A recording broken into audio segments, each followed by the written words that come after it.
우리 주 예수 그리스도를 믿습니다.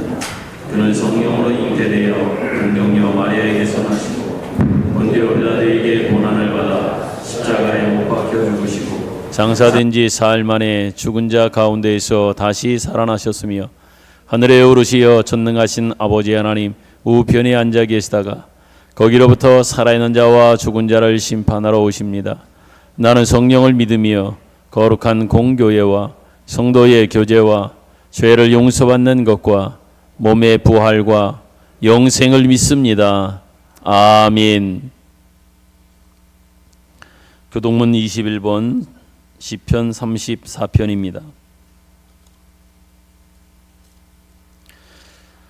내가 여호와를 항상 송축하며 내 입술로 항상 주를 찬양하리이다.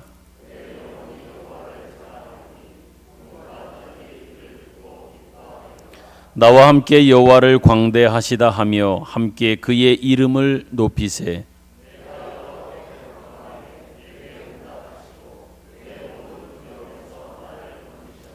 이 곤고한 자가 부르짖음에 여호와께서 들으시고 그의 모든 환난에서 구원하셨도다.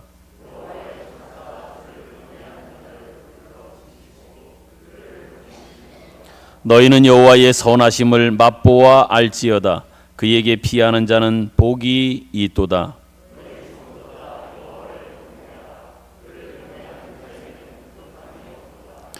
젊은 사자는 궁핍하여 줄일지라도 여호와를 찾는 자는 모든 좋은 것에 부족함이 없으리로다. 아멘. 앉으셔서 찬송가 341장을 부릅니다.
변창규 장로님께서 기도 인도하시겠습니다.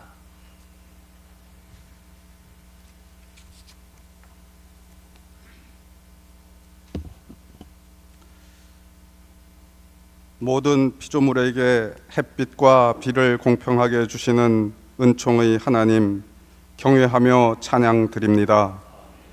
특별하신 은혜로 믿음의 자녀인 우리들에게는 때를 따라 도우시니 더욱 감사 찬양드립니다.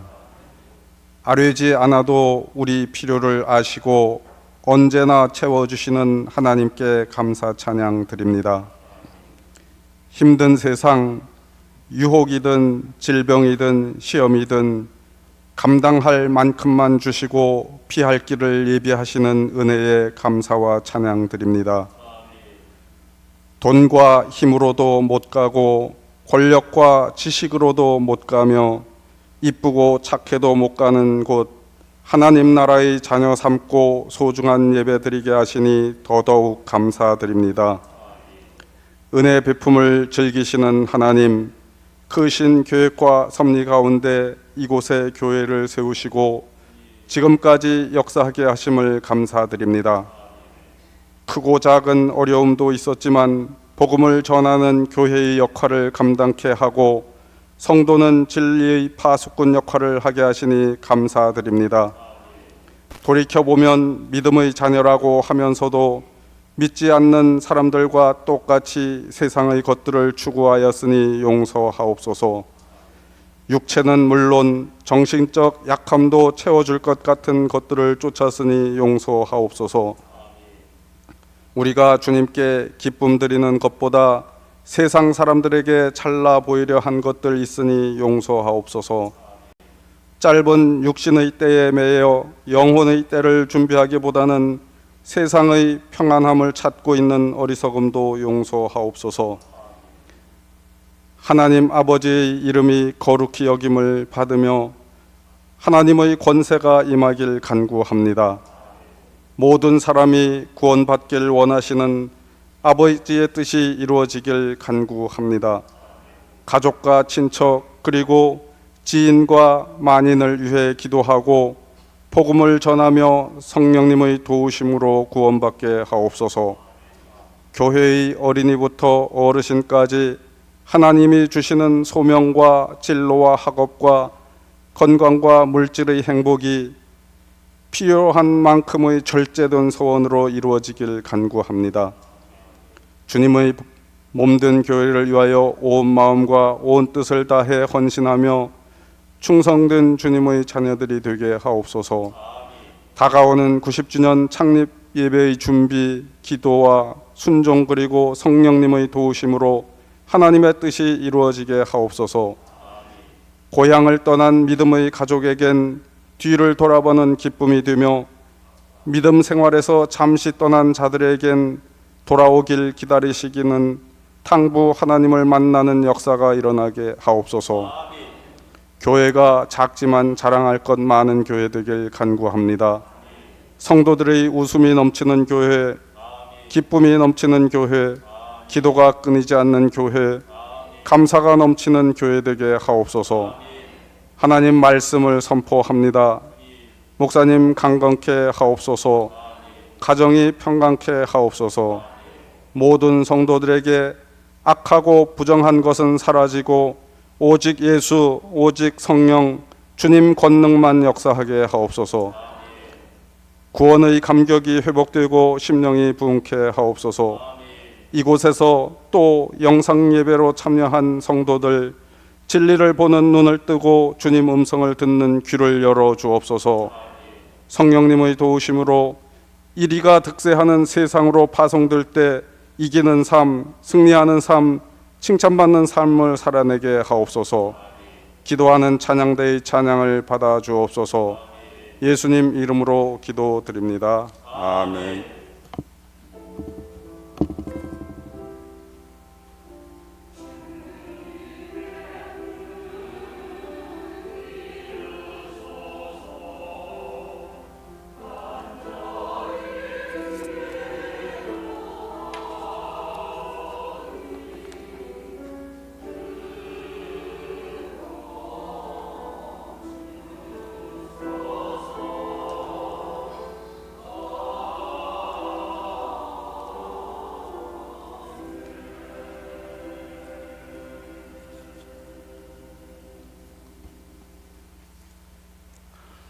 교회 소식 전하여 드리겠습니다. 전하기에 앞서서 우리 앞에 뒤에 있는 성도님들을 잠깐 한번 보면서 서로 잠깐 여러분들끼리 인사 나누셨으면 좋겠습니다. 이 시간은 교회 소식과 더불어 친교하는 시간이니까 옆에 분들을 보면서 서로 격려하고 인사하고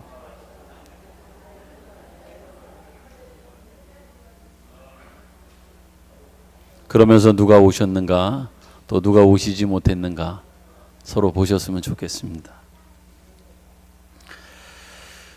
이제 교회 설립 90주년 감사 예배 및 홈커밍 데이가 다음 주 2주 남았습니다. 이를 위한 전야 주일에 다음 주일이지요. 우리 기도하는 찬양대원들이 준비한 우리 찬양을 함께 드리며 감사를 고백하고 또 예배하는 감사 찬양 예배는 다음 주일 낮 예배 시간을 통해서 하나님 앞에 드리도록 하겠습니다.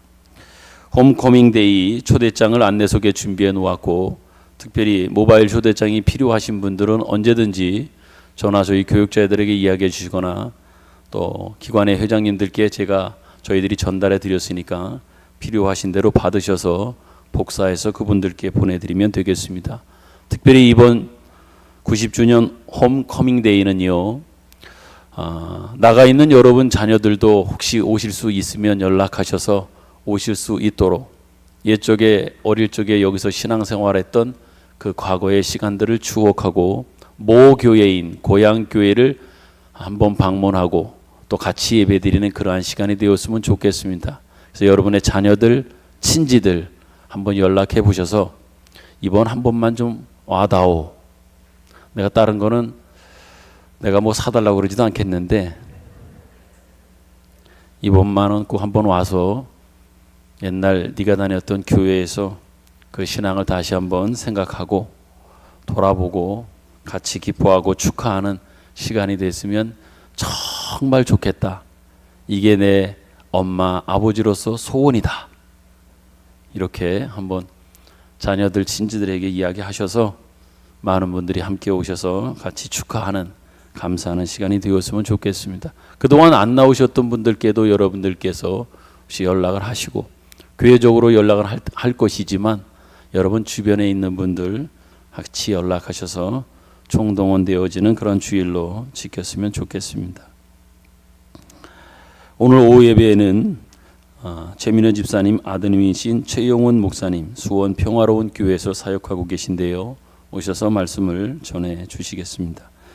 이번 주에도 시니어 행복교실이 화요일에 안드레 전도팀 모임이 목요일에 있어서 행복교실과 또 전도팀의 훈련이 계속됩니다. 위에서 기도해 주셔서 잘 진행할 수 있기를 부탁합니다. 다음 주에는 각 기관 특별 활동을 진행합니다. 혹시 여러분들께 특별히 기관의 회장님들께 제가 문자를 통해서 이렇게 협조와 도움을 구했는데요. 아직까지 특별한 계획을 세우지 않은 남녀전도의 기관이 있다고 하면 그 다음 주에 교회에 큰 행사가 있으니 교회를 돌보는 또 교회를 청소하는 이러한 계획도 세워보시는 것도 좋겠다고 하는 그러한 의견을 우리 회장님들께 미리 말씀을 드렸는데 참고하셔서 도움을 부탁을 드리겠습니다. 드디어 저희가 코로나 때문에 자연스럽게 뒤로 미루어지긴 했는데요. 그러면서 자연스럽게 교회 설립 90주년을 기념한 베트남 비전 트립을 이제 진행하기로 했습니다.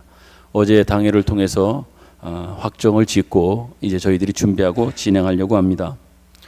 8월 6일입니다. 주일날부터 목요일까지 주일 월화수목 3박 5일이 될 겁니다. 이렇게 진행을 하게 되는데 구체적인 내용들은 이제 게시판을 통해서 알려드리겠습니다.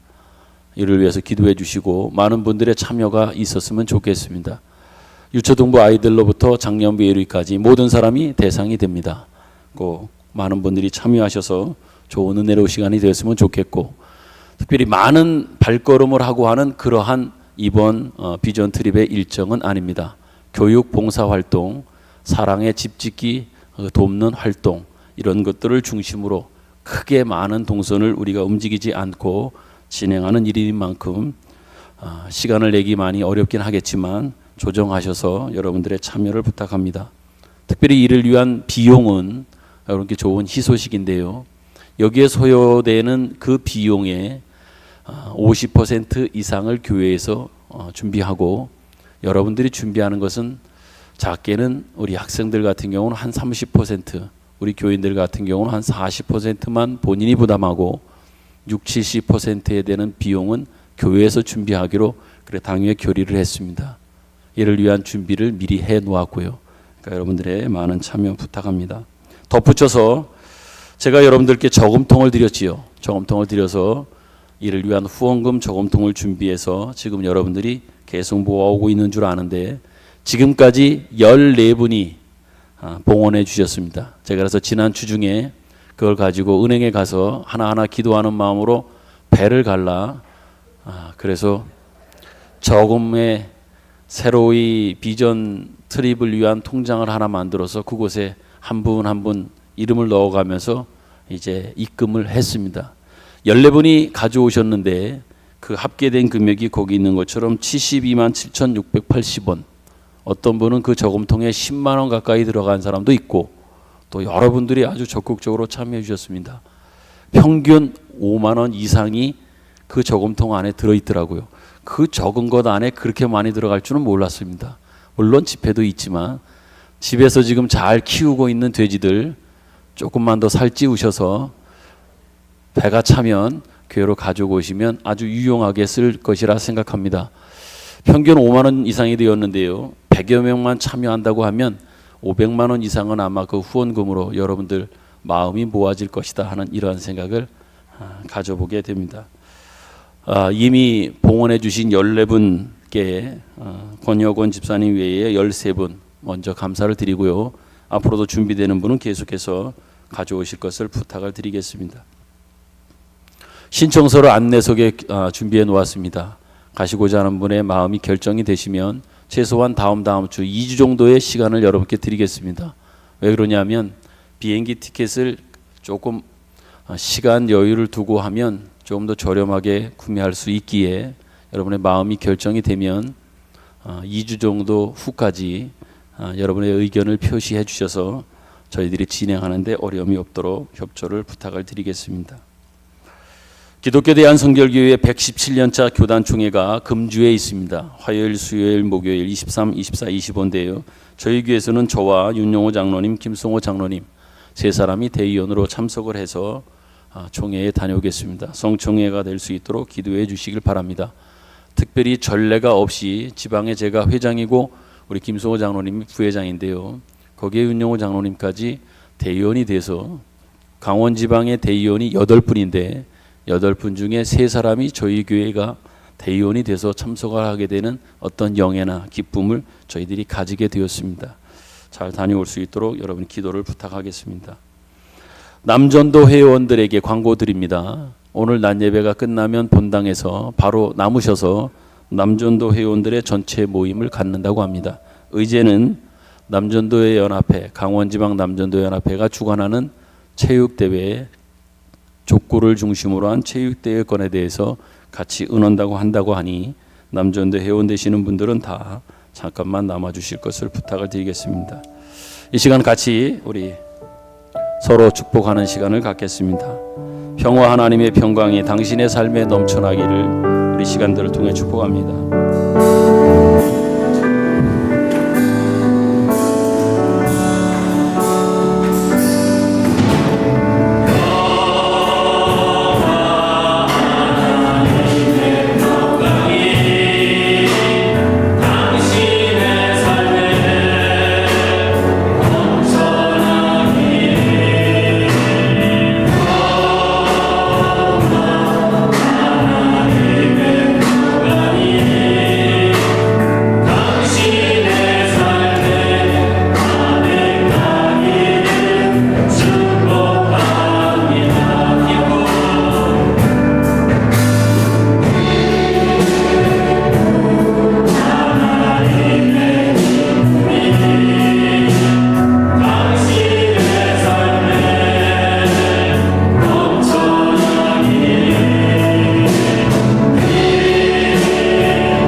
단위로 오신 또 방문하신 분도 계신 것으로 보여집니다. 잘 오셨고요. 만나서 너무 반갑고 또 기쁜 그러한 마음입니다. 이 시간 잠깐 오늘도 또 기뻐하고 감사할 일이 있어서 여러분들과 나눕니다. 몇 주 전부터 처음 이렇게 나오기 시작했던 홍재현 우리 성도님, 우리 어르신이 오늘 이제 새 가족으로 저희 교회 식구로다가 등록을 하고 저희 가족이 되기로 하셨습니다. 우리 홍재현 어르신 잠깐만 저 뒤에 앉아 계신데 잠깐만 일어났다 앉으시죠. 예전에 여러 번 뵈었을 텐데요. 진심으로 환영합니다.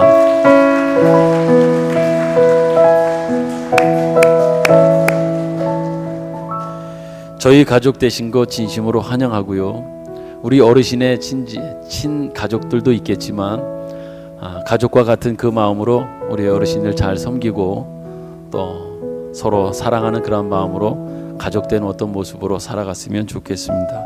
우리 홍재현 어르신을 위해서 축복성 소망이라고 하는 이 찬양 맨 끝에 3절만 우리 부르면서 우리 성도님을 우리 어르신을 축복하도록 하겠습니다. 소망.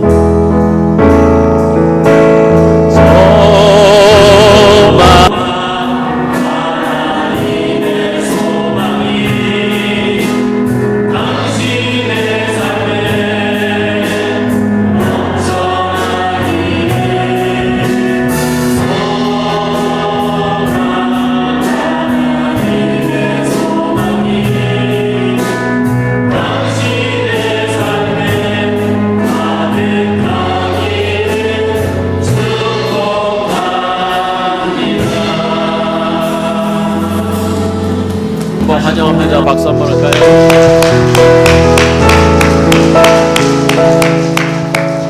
기도하겠습니다. 하나님, 홍재현 성도님 우리 어르신을 이제 저희 교회 가족이 되게 하시고 한 가족으로 주님을 섬기고 서로 간의 성도를 섬기는 기쁨과 즐거움 안에 하나님의 은혜 안에 살게 하신 것을 참 감사합니다. 우리 홍재현 성도님께서 지금껏 수많은 인생을 살아오면서의 결단과 결정이 선택이 있었던 것을 우리는 기억하지만 그 가운데 오늘 이제 저희 교회 성도가 되고 한 가족이 된다고 하는, 아니 이제부터 주님 안에서 주님을 주인으로 모시고 살아가겠다라고 하는 그 결단과 그 고백이 얼마나 귀하고 소중한 결단인지 모릅니다. 이후의 삶이 이전과는 전혀 다른 그 삶의 모습으로 펼쳐가게 될 것이고 하나님 주시는 은혜의 넘침이 있음을 분명히 믿습니다. 그것을 보게 하시고 그것을 누리게 하시고 더 나아가 그렇게 사는 것을 통해서 주신 하나님의 놀라운 은총을 증거하기까지에 이르는 하나님의 귀한 종 아들이 되도록 역사하여 주시옵소서. 홀로 계실 텐데 주님이 늘 위로하시고 같이 계셔서 힘이 되어 주시고 주님의 위로를 삼아 새 힘을 얻어 살아가는 우리의 사랑하는 귀한 성도님 어르신 되도록 주여 축복하여 주시옵소서. 오늘도 주님 앞에 특별히 기도합니다. 연약한 가운데 특별히 병원과 요양시설에서 또한 집에서 가료하며 오늘도 이 자리에 나오고 싶지만 나오지 못했던 많은 성도들이 있습니다.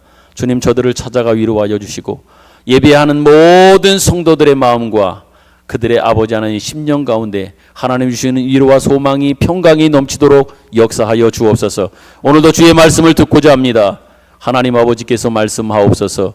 우리 모두가 듣겠습니다. 예수님 귀하신 이름으로 기도드립니다. 아멘.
박수로도 영광을 돌렸지만 우리 다 같이 이런 교회가 되게 하소서 찬양을 통해서 고백한 여러 가사들이 있습니다. 그 가운데 가장 제 마음에 와닿는 것은 주님의 마음을 닮은 교회입니다. 많은 일들을 하고 많은 활동도 해야 하겠지요. 그러나 무엇보다도 주님의 마음을 최대한 많이 닮은 교회 되기를 간절히 소망합니다. 그런 성도가 되기를 소망합니다. 그런 차원에서 우리가 이런 교회 되게 하소서 같이 되기를 소망합니다 하는 마음으로 아멘을 한번 하나님께 고백하겠습니다. 아멘. 아멘. 성경 말씀은 마태복음 12장 14절부터 21절입니다.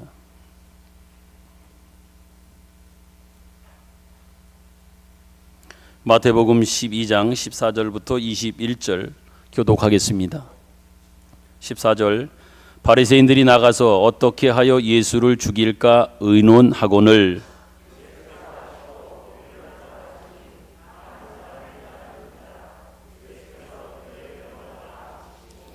자기를 나타내지 말라 경고하셨으니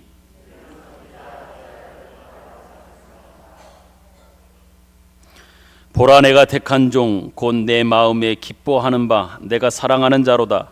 내가 내 영을 그에게 줄 터이니 그가 심판을 이방에 알게 하리라.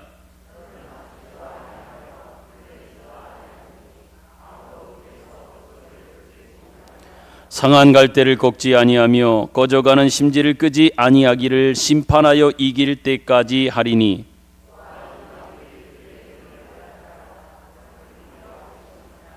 아멘.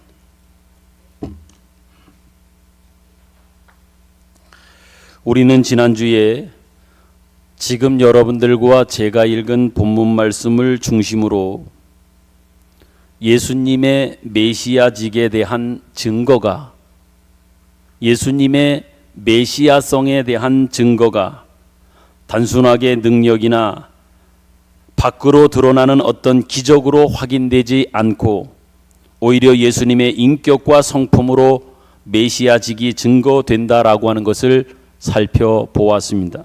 그러기에 무엇보다도 십자가가 영광이라고 하는 것 또한 확인하는 시간을 가졌습니다. 그렇기 때문에 예수 믿는 사람들의 신자 되어진 증거도 단순한 외형적인 것이 아니고 내적인 것이며 영적이고 거룩하고 하나님의 자녀라고 하는 신분에 합당한 인격적이라고 하는 것도 확인했습니다. 오늘은 오늘 본문, 지난주에 살펴본 이 본문을 가지고 한 번 더 말씀을 제가 나누려고 하는 것은 특별히 16절에 있는 이 말씀 때문입니다. 이 말씀 안에 담겨져 있는 그 의미를 지난주에 살펴본 것과 또 다른 맥락과 차원에서 다시 한번 살펴보기 위함입니다. 16절에 보면 예수님이 이렇게 말씀을 하십니다. 병을 고치셨습니다. 기적을 행하셨습니다. 많은 것들을 행한 이후에 예수님께서 하신 말씀은 뭐라고 말씀하시느냐? 예수께서는 자기를 드러내거나 자기를 나타내지 말아달라라고 하는 이 말씀을 하십니다.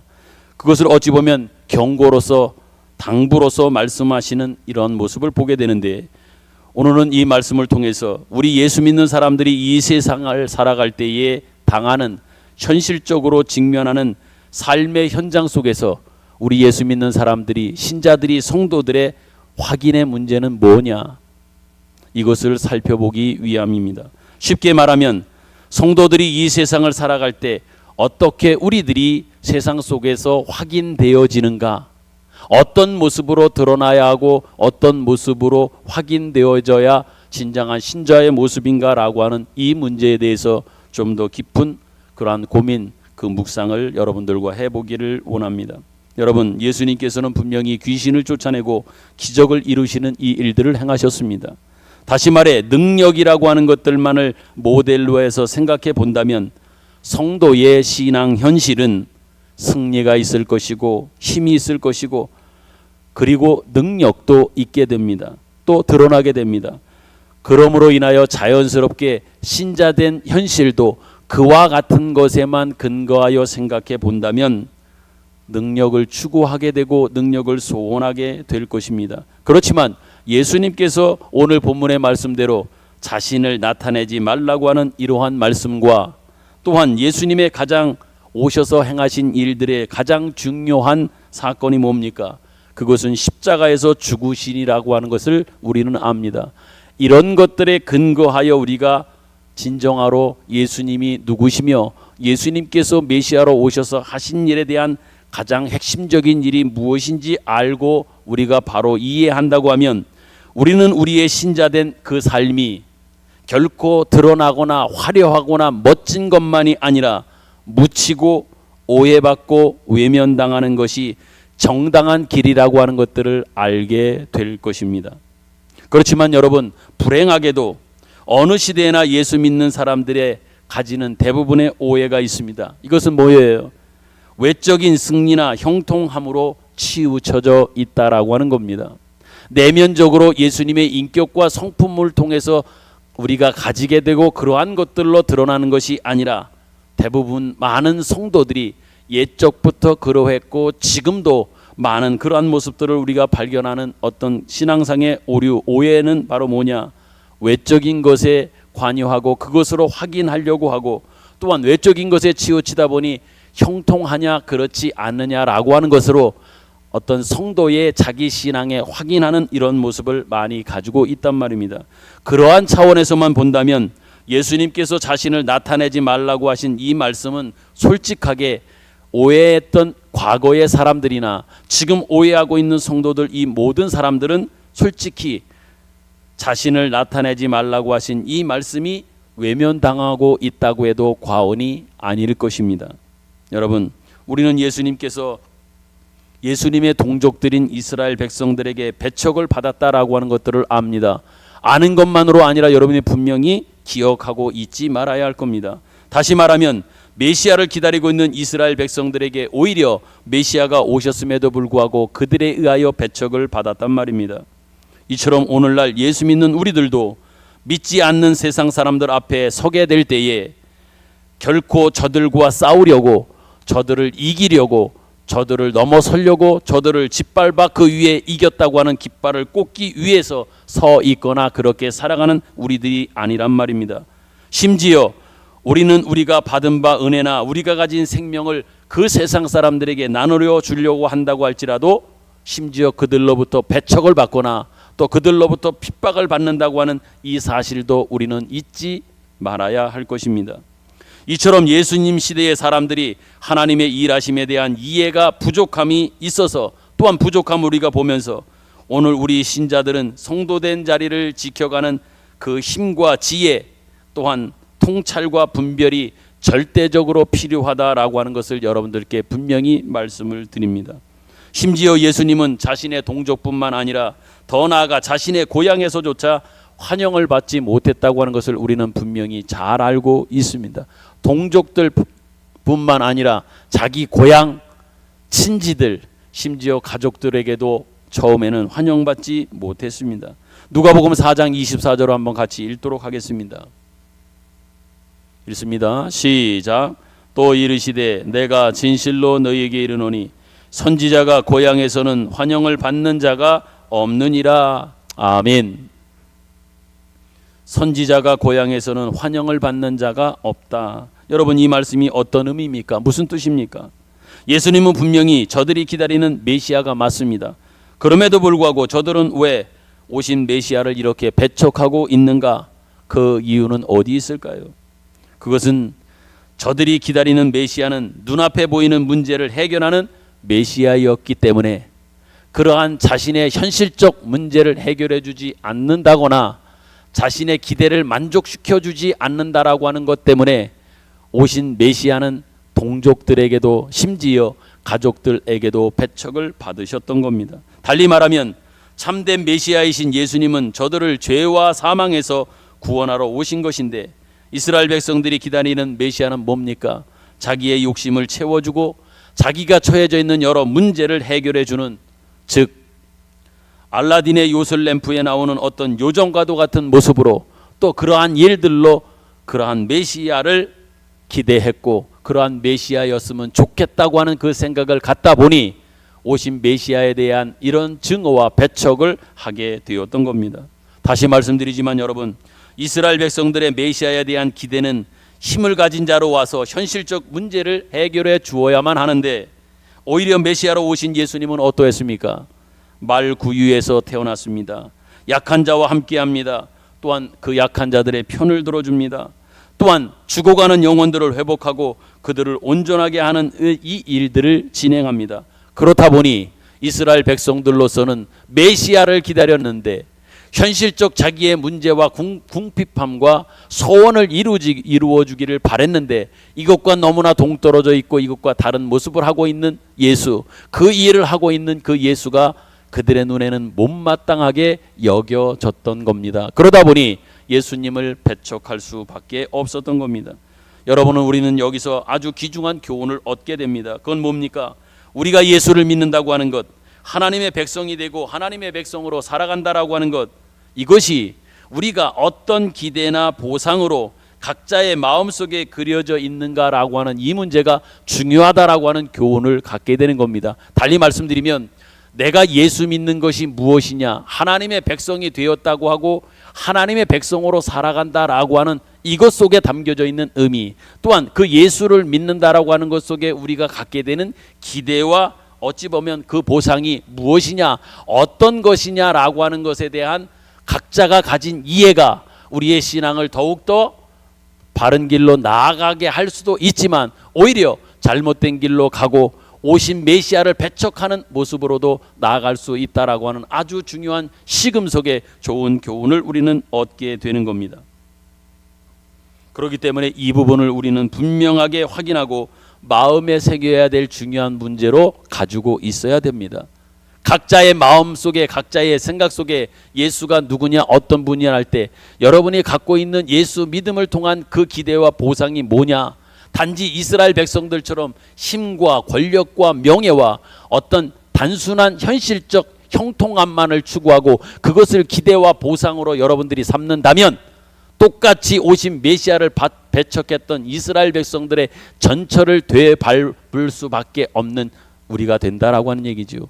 바른 예수 믿음에 대한 이해, 예수가 오셔서 우리에게 허락해 주신 것에 대한 이해가 바르다면 결코 거기에 만족하지 않고, 또한 그것은 어찌 보면 부차적인 세컨더리한 프라이머리한 것이 아니라 세컨더리한 것 붙들고 그것으로 살다 보면 주님을 배척하지만, 정말 중요한 본질을 알고 우리가 거기에 감사히 여기며 매진하며 우리의 신앙생활을 해 나간다고 하면 우리의 신앙은 더욱더 풍성해질 것이고, 우리의 인격과 성품도 주님을 닮은 모습처럼 더욱더 성숙해져가는 모습이 되어질 것을 분명히 믿습니다. 특별히 어느 시대를 막론하고 예수 믿는 사람들이 예전에도 그러했고 지금도 아마 많은 그런 모습들이 있습니다. 예수 믿는 사람들이나 교회가 힘을 쓰지 못합니다. 예수 믿는 사람이 많이 있어요. 그리고 교회가 많이 있습니다. 그런데도 교회가 성도들 한 사람 한 사람들이 힘을 대부분 못 씁니다. 그 이유는 뭡니까? 자기가 누구인지, 자기의 역할과 책임과 사명이 뭔지를 잘 깨닫지 못하기 때문에, 많은 교회가 있어도, 많은 성도들이 있어도 그 역할에 있어서 그 힘을 온전히 발휘하지 못하고 있단 말입니다. 여기서 제가 말하는 힘이라고 하는 것은 좀 전에 말씀드려진 어떤 초월적인 그런 사람들보다도 누구보다도 더한 어떤 힘으로서의 힘이 아니라, 진정한 예수 믿는 자에게 주신 하나님 아버지를 통해서 주신 영적인 그 힘, 그 파워를 말하는 거예요. 영역이라고 할 수 있겠지요. 그것은 눈에 보여지는 가시적인 것보다도 여러분 속에 영적으로 주시고 인격적으로 주시고 성품적으로 주신 것을 말씀드리는 겁니다. 그러한 차원에서의 우리의 힘을 구비해야 하고 우리가 가져야 된다고 하는 얘기입니다. 겉으로 가진 것은 적을지 몰라도, 부족할지 몰라도, 세상 사람들과 비교할 때 내가 그런 부분에 있어서 비교되어 부족할지 몰라도, 오히려 이 속이 이 내적으로 영적으로 풍성해서 도저히 세상 사람들도 깜짝 놀랄 수밖에 없는, 가진 것도 적습니다. 배경도 적습니다. 권력도 명예도 가진 것이 없는 것 같으나 진정으로 그 사람을 보면서 그 사람을 통해서 나타나는 어떤 파워, 영적인 파워, 내적인 파워, 그 영향력, 그 리더십은 큰 것을 우리는 보여주고 증거해야 한다라는 얘기예요. 그런데 이 부분에 있어서 많은 교회들과 성도들이 아직도 미진하고 또한 제대로 힘쓰지 못하는 이러한 모습들을 여러분께 말씀을 드리는 겁니다. 그러다 보니 우리는 자꾸만 힘 여기에만 관심을 받다 보니까 힘이 있어야 된다고 생각해서 하나님 앞에 힘 주세요, 힘 주세요, 능력 주세요라고 얘기합니다. 여기서 힘이나 능력은 단순하게 가시적으로 무엇을 해낼 수 있는, 또한 현실적인 문제를 풀어낼 수 있는 힘이라기보다는 제가 지금 말씀드린 영적인 영역의 힘이겠지요. 그러다 보니 힘 달라고 하는 이야기를 하나님께 하다 보니 심지어는 어떻게 힘을 구하느냐, 복음이라고 하는 명분까지 가져다가 쓰면서 내가 이러한 좋은 일을 할 테니 이러한 좋은 일을 위해서는 하면서 명분을 동원해서 힘을 달라고까지 합니다. 그러다 보니 만약에 힘이 없어지거나 힘을 가지지 못하게 되면 심지어 신앙생활 내가 뭔가 이렇게 해서 어떤 의미, 어떤 다른 사람에게 영향을 줄 수 있는가라고 하는 이 생각 끝에 신앙생활을 포기하는 사람들도 옛적에 많이 있었고 지금도 우리 주변에서 이러한 사람들을 우리는 많이 볼 수 있게 되는 겁니다. 이러한 일의 대표적인 사건이라고 하면 예수님 시대로 돌아가 볼까요? 예수님 당시에 예수님을 쫓던 사람들이 그렇게 예수님을 통해서 그렇게 기대하는 어떤 힘, 권력, 명예를 소원했지만 예수님이 어떻게 됩니까? 끝내는 공생의 사역의 마지막에 십자가에 달려 죽음으로 가시며 끝내 십자가에 달려 죽으십니다. 그러다 보니까 힘, 권세, 그것을 바라보고 쫓아다녔던 수많은 사람들이, 수천 명, 수만 명의 사람들이 예수님이 십자가에 달려 죽자 그들이 어떻게 됐습니까? 다 도망갔단 말입니다. 왜? 자신들의 기대를 충족해 줄 수 있는 사람으로 기대했지만 그러지 못하고 저렇게 약하게 비참하게 십자가에 달려 죽어가는 저 사람을 내가 3년 동안 쫓았는가, 저 사람을 통해서 내가 뭘 얻겠다고 내가 지금껏 저 사람을 쫓아왔는가 라고 하면서 예수님이 십자가에 달려 죽는 사건 앞에 수많은 사람들이 다 도망갔단 말입니다. 심지어 제자들마저도 말입니다. 그런데 솔직히 우리가 생각을 해보면 죽는데 죽음 앞에 무슨 힘을 더 쓸 수 있을까라고 하는 생각도 듭니다. 그렇지만 여러분, 우리가 분명히 알아야 할 것이 있습니다. 성경은 우리에게 분명히 말씀하고 있습니다. 예수님은 이 땅에 왜 오셨는가? 무엇을 위해서 오셨는가? 십자가를 지기 위해서 오셨고, 더 구체적으로 말씀드리면 예수님은 죽으러 오신 겁니다. 예수님은 십자가를 지고 예수님은 죽기 위하여 이 땅에 분명히 오셨습니다. 아버지 하나님께서 아들 예수 그리스도를 이 땅에 보내셨을 때 그것을 계획하고 그러한 뜻을 담아 아들을 보내시며 아들을 통해서 그것을 이루시려고 했던 겁니다. 그러니까 십자가와 십자가의 죽음은 아버지의 뜻이요, 아버지께 영광이요, 아버지의 즐거움이요, 아버지의 기쁨이라고 하는 것. 여러분들이 그렇게 신앙생활하면서 많은 스스로의 고백 속에 이러한 고백을 많이 합니다. 하나님께 영광 돌리는 삶 살고 싶습니다. 하나님께 영광 돌리게 해주십시오라고 이야기를 합니다. 그 영광 중에 영광은 뭡니까? 지난주에 여러분들께 제목을 통해서도 말씀을 드렸던 것처럼 십자가가 여러분 영광인 것을 꼭 믿으시기를 바랍니다. 화려하고 멋진 것, 이런 영광의 이중성인데요, 그것만이 아니라 오히려 더 중요하고 의미 있는 하나님 아버지의 영광은 십자가요, 또한 오늘 여러분들이 제목 속에서 확인하는 것처럼 낮아짐이 영광이라고 하는 겁니다. 세상에서는 낮아짐을 쳐주지도 않습니다. 세상에서는 십자가를 영광이라고 쳐주지도 않습니다. 그러나 진정한 영광은 바로 십자가 속에, 이 낮아짐 속에 담겨져 있다고 하는 것들을 여러분이 꼭 기억했으면 좋겠습니다. 세상 사람들은 위에 올라가려고 합니다. 낮아지지 않고 위에 올라가려고 하고, 권세하려고 하고, 힘으로 누르려고 하고, 위에서 있는 자가 되기를 원하여 끊임없이 짓밟고 무시하고 멸시하고 조롱하고 싸우고 하는 이런 모습들이 있습니다. 왜? 위에 서는 자가 이긴 자요, 위에 서는 자가 진정 영광을 차지하고 영광을 누리는 자이기 때문에 그렇단 말입니다. 그러나 여러분, 우리는 그렇지 않습니다.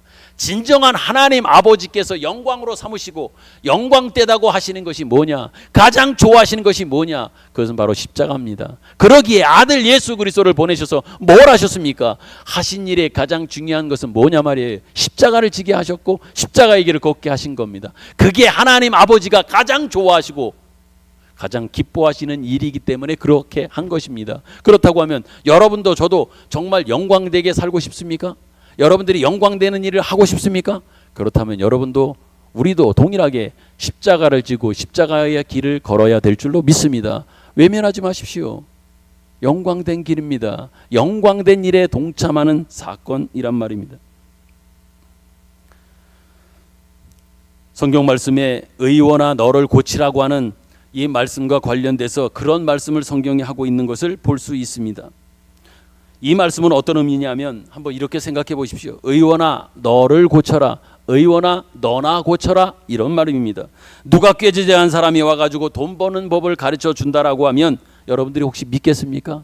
돈 버는 법, 돈을 많이 버는 법, 이것을 가르쳐 주고 온 사람이, 가르쳐 주기 위해서 온 사람이 아주 꾀지대하고 남노하고 보면 정말 형편없는 모습으로 찾아와가지고 돈 버는 법을 가져다 가르쳐 줄게라고 말하면 여러분들이 믿겠는가? 또한 비실비실한 몸과 건강해 보이지도 않는 약하고 쓰러질 것 같은 사람들이 와서 약을 사라고 합니다. 이것 먹으면 건강해진다라고 이렇게 이야기하면 누가 살 사람이 있겠는가? 오히려 그들이 뭐라고 그럴까요? 너나 먹고 비실비실함을 면하고 너나 먹고 건강해져서 먼저 나아보라라고 하는 이러한 말을 할 거 아닙니까? 그런 차원에서 의원아 너를 고쳐라 라고 하는 이 말씀을 어찌 보면 비아냥과 조롱으로 하고 있는 겁니다. 여러분, 우리에게 그런 말을 할 수가 있을 겁니다. 우리는 어찌 보면 세상적으로는 많은 것을 가지고 있지는 않을지 모르지만 진정한 우리는 부자 아닙니까? 우리는 넉넉하지 않습니까? 세상 사람들이 와가지고 우리에게 그렇게 말하고 당당하게 자신 있게 세상 사람들 앞에 서며 그들 앞에 증거할 때 어찌 보면 우리에게도 똑같이 너나 먹고 건강해져라, 너나 먹고 튼튼해진 다음에 그 이야기를 하라라고 할 때에 여러분들이 제가 분명히 해야 될 말이 분명히 있습니다. 그 대답은 뭘까요? 하나님께서 우리에게 그런 것은 안 맡기셨다. 세상 사는 편안함에 대해서, 안락함에 대해서 우리에게 맡기시지 않았다라고 우리는 당당하게 말할 수 있어야 합니다. 그렇다면 여러분, 하나님이 진정 우리에게 맡기신 것은 뭘까요? 이러한 물질, 어떤 부귀, 명화 이런 것보다도 정말 하나님이 우리에게 맡기신 것은 뭡니까? 죄와 사망에서 해방되는 법을 우리에게 맡기셨습니다. 하나님을 따라 의와 진리로 거룩한 삶을 살아가는 법을 우리에게 가르쳐 주셨습니다. 영원과 진리와 생명에 대해서 하나님은 우리에게 허락해 주셨고 또한 우리로 하여금 그것을 누리게 하셨다라고 하는 거예요. 이것이 우리가 가지고 있는 거예요. 그들보다 나으며 더 많이 가지고 있는 진정한 가치 있는 이것을 하나님은 우리에게 주셨단 말입니다. 이것을 우리는 가졌다고 가진 사람으로서 그들에게 주고 그들에게 증거하는 삶을 살아야 된다는 얘기입니다. 고린도후서 11장에 보면 사도 바울이 자랑 아닌 자랑하는 자기의 고생 이야기를 하는 것을 우리는 보게 됩니다. 같이 한번 어떤 자랑을 하는데 그것이 자랑할 만한 것인가 라고 하는 의구심이 들 만한 자랑을 하고 있는데 어떤 자랑하는지 보겠습니다. 11장 22절부터 27절까지입니다. 교독합니다. 22절. 그들이 히브리이냐 나도 그러하며 그들이 이스라엘이냐 나도 그러하며 그들이 아브라함의 후손이냐 나도 그리하며.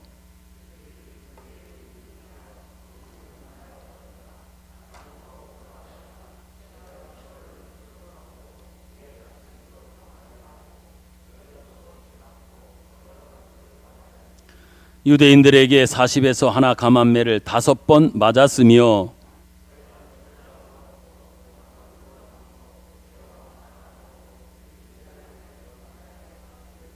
여러 번 여행하면서 강의 위험과 강도의 위험과 동족의 위험과 이방인의 위험과 시내의 위험과 광야의 위험과 바다의 위험과 거짓 형제 중에 위험을 당하고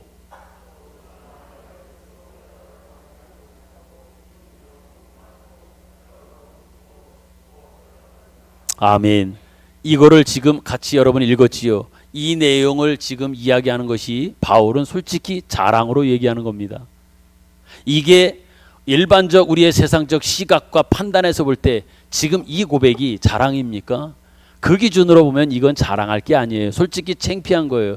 매 맞고 옥에 갇히고 늘 도망다니고 위험 속에 하루하루 조마조마하게 살았다고 하는 그 인생의 자기의 삶을 뒤돌아보면서 고백하는 이것이 무슨 자랑이 되겠습니까? 그러나 여러분 아닙니다. 이게 진정한 자랑인 거예요. 바울이 자랑하고 있는 이 자랑은 어찌 보면 우리들의 자랑이 되어야 할 것이고 진정한 가치 있는 자랑이 되는 겁니다. 어찌 보면 제가 한마디로 쉽게 이야기하면 세상을 쫓아가지 않고 따라가지 않으며 닮지 않았기 때문에 직면했던 일을 자기는 포기하지 않아서 이러한 일을 당했던 겁니다. 그러기에 자랑인 거예요.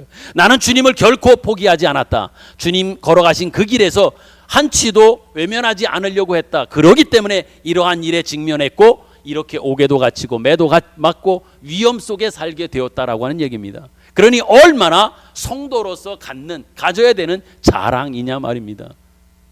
쉽게 우리는 타협할 수 있습니다. 세상 사람들과 세상의 형편에 타협해버리면 옥에 안 갇힐 수 있어요. 매 안 맞을 수 있어요.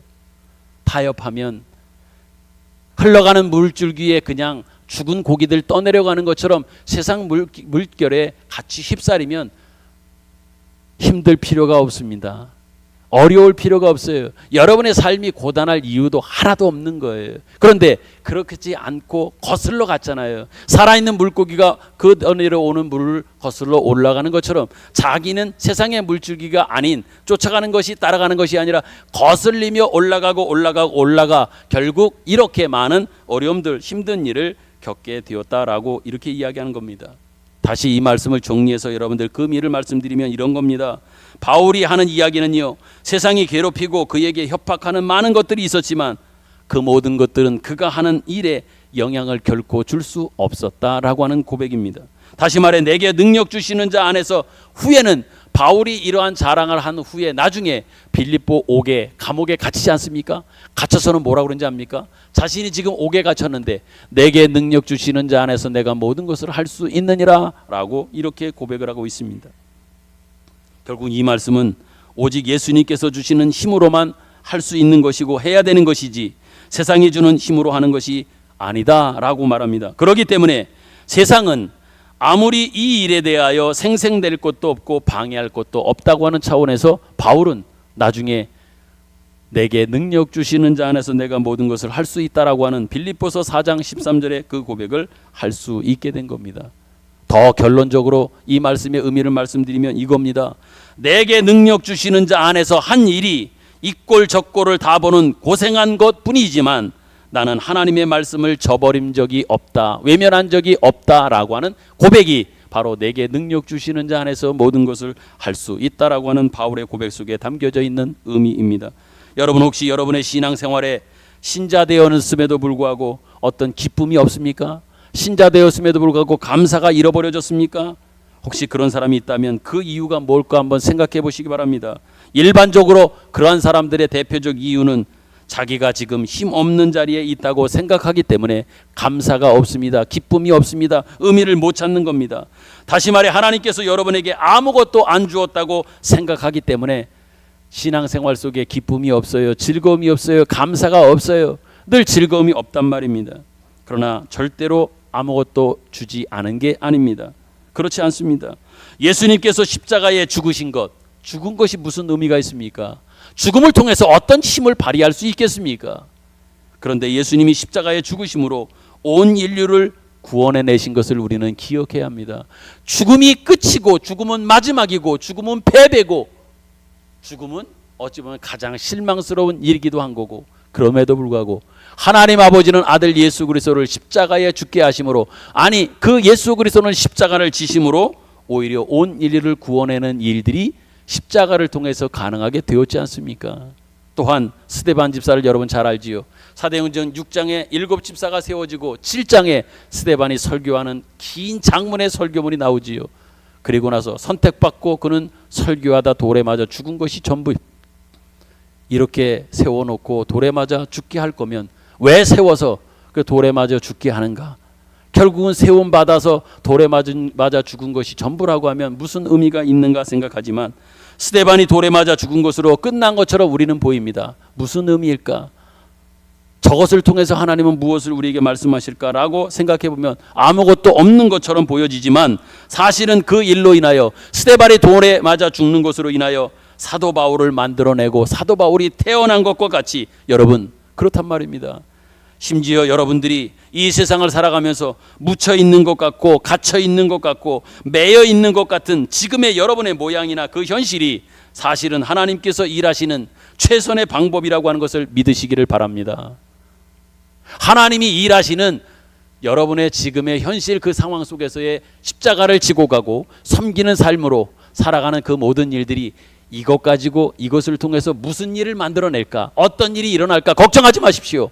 예수님의 십자가 죽음을 통해서 온 인류가 구원되어졌고 돌에 맞아 죽는 스데반의 그 사건을 통해서 엄청난 사역을 감당했던 사도 바울이 그 스데반에 돌 맞아 죽는 사건 속에서 태어나게 하시고 잉태되게 하셔서 새로운 역사를 만들어 가셨던 것처럼 여러분들이 묻혀지게 되게 하고 오해받기도 하고 세상 삶 속에서 때로는 핍박받고 어려움에 직면한다고 할지라도 끝까지 여러분이 바울처럼 내게 능력 주시는 자 안에서 나는 이 꼴 저 꼴을 다 보면서도 끝까지 외면하지 않겠습니다. 주님이 걸어가신 길을 여러분들도 걸어가겠다고 하고 그러한 믿음의 직진 그 행로를 여러분이 계속해 간다면 하나님은 여러분들을 통해서 그 일을 통해서 하나님의 놀라운 역사를 이루어갈 줄로 분명히 믿습니다. 그러기에 당부드리면 끝까지 순종으로 여러분의 길을 걸어갈 수 있기를 축복합니다. 말씀을 맺습니다. 여러분이 지금 서 있고 여러분이 지금 발언을 하고 여러분이 행동하는 모든 인생들이 하나님 앞에 얼마나 귀하고 중요한가를 꼭 기억했으면 좋겠습니다. 의미 없는 인생, 의미 없는 여러분의 삶은 없어요. 다 그 안에 의미가 있단 말이에요. 힘들게 어렵게 지나가는 것 걱정하지 마십시오. 나는 그것을 통해서도 난 일할 수 있다. 심지어 죽음 끝이지 난 죽음 가지고도 부활을 만들어낼 수 있다. 지금 너희들이 핍박받는 것을 통해서도 고난받는 것을 통해서 난 일할 수 있다고 주님은 말씀하고 있단 말이에요. 그러니까 힘을 내셔서 여러분의 자리를 잘 지켜갔으면 좋겠습니다. 여러분이 서 있는 그 자리, 여러분이 지금 서 있는 그 시간, 지금 그 자리, 지금 그 시간, 그 자리에서 여러분들의 삶을 충실하게 성실하게 살아갈 수 있기를 바랍니다. 지금 그리고 여러분이 있는 그 자리, now and here입니다. here and now. 저는 정말 중요하게 생각하는 부분이고 중요한 늘 하나님 앞에 고백하는 신학적 고백의 한마디입니다. 제 카톡의 프로필에도 here and now, now and here 이렇게 써놨습니다. 그것이 가지고 있는 의미는 제 나름대로 많은 것들이 그 안에 함축되어져 있는 겁니다. 지금 여러분의 자리가 소중하고 귀합니다. 외면하지 마십시오. 도망가려고 하지 마십시오. 끝까지 성실하게 순종으로 그 길을 걸어가신다면 주님을 통해서 이루신 이 일들을, 스데반의 죽음을 통해서 이루신 일들을 여러분과 저 그리고 우리 교회를 통해서 이루실 줄로 믿습니다. 이제 며칠 90주년을 앞두고 있는 우리 교회입니다.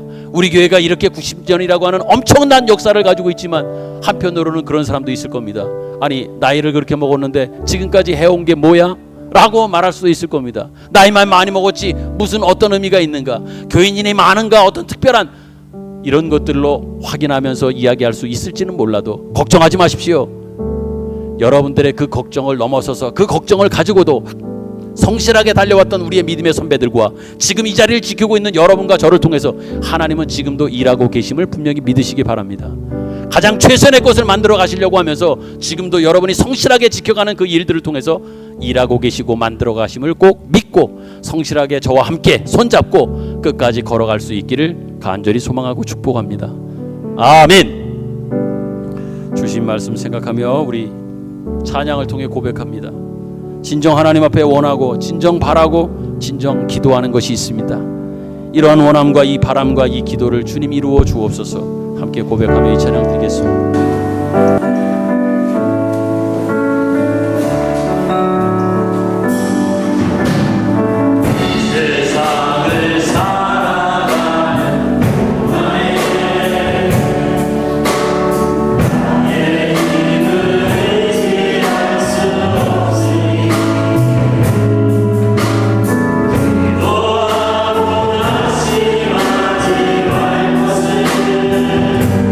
주께서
아버지 은혜를 감사합니다. 우리 예수님께서 이 땅에 오셨을 때 메시아를 기다린 동족들에게 배척을 받았으나 그 모든 삶의 어느 구석에서도 하나님께서 일하시는 그 일이 방해받지 않았으며 또한 방해받을 수 없었던 것처럼 오늘 우리의 인생과 존재에 있어서도 똑같은 일들이 일어날 줄로 분명히 믿고 확신합니다. 우리의 불신을 제거하여 주시고 또 우리의 욕심을 제거하여 주시고 하나님의 사람으로 마땅히 주님의 뒤를 쫓는 십자가를 지는 십자가의 정신으로 우리의 인생을 살아가게 하여 주시고 우리가 있고 우리가 존재하고 우리가 살아가고 우리가 발원하는 그곳에서 하나님이 베푸시는 은혜와 기적과 사랑과 긍휼과 복음이 전파되어지는 우리의 인생, 우리 교회의 역사가 될 수 있도록 주님 복을 내려 주옵소서. 정성된 마음으로 하나님 앞에 예물을 드렸습니다. 하나님 받아 주시옵소서. 하늘의 신령한 그 복, 이 땅에 하나님이 주시는 기름짐의 복이 충만케 하옵소서. 오늘 등록을 하고 또 방문하여 예배드린 분들에게 더더욱 하나님의 충만하신 위로하심에 또한 소망 주심의 은혜가 넘치는 그러한 삶으로 이끌고 인도하여 주옵소서.